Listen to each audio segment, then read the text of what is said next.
একটা মানুষ, সে যতই কাছের মানুষ হোক না কেন, যে আপনার মূল্য বোঝে না, তাকে আপনি নিজের মূল্য বোঝাতে যাবেন না।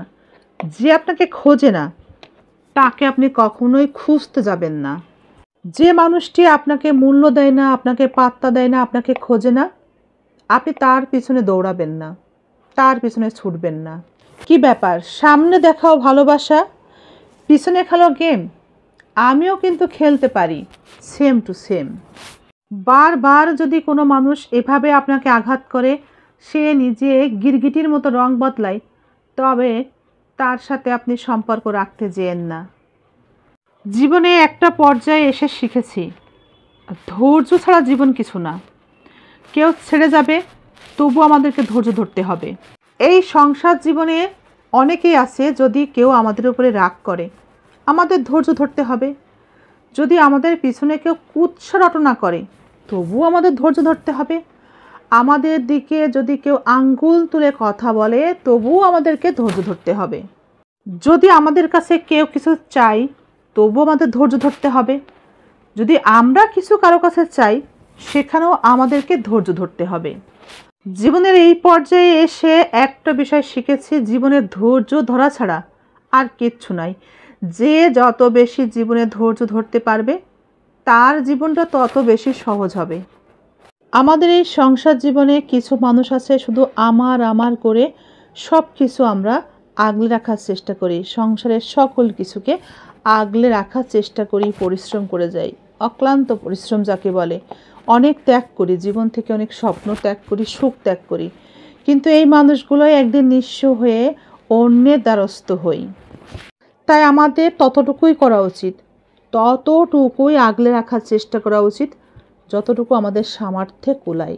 নিজেকে আগে সামলে নিতে হবে, নিজেকে আগে সামলে নিয়ে তারপর সব কিছুকে আগলে রাখার চেষ্টা করা উচিত সামর্থ্যের মধ্যে। অতিরিক্ত কোনো কিছুই আশা করা ভালো না। যদিও আমরা চিন্তা করি সব কিছুকে আমরা আগলে রাখবো, সামনে রাখবো, আসলে সেটা সম্ভব হয় না। সবারই একটা সময় চোখ ফুটে যায়। যখন চোখ ফুটে যায়, তখন সে কিন্তু সারা পৃথিবী, রঙিন এই পৃথিবী দেখতে পায়, দেখতে চায়। সে স্বাধীনতা চায়, সে আমাদের বন্ধন থেকে মুক্ত হতে চায়।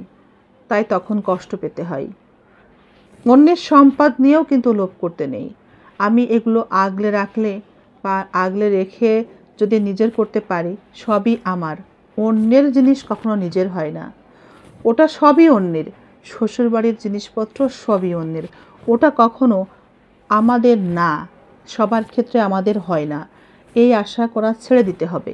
কখনোই আমাদের উচিত না ওই পরের সম্পদের উপরেও লোভ করে সেগুলোকে আগলে রাখার চেষ্টা করা।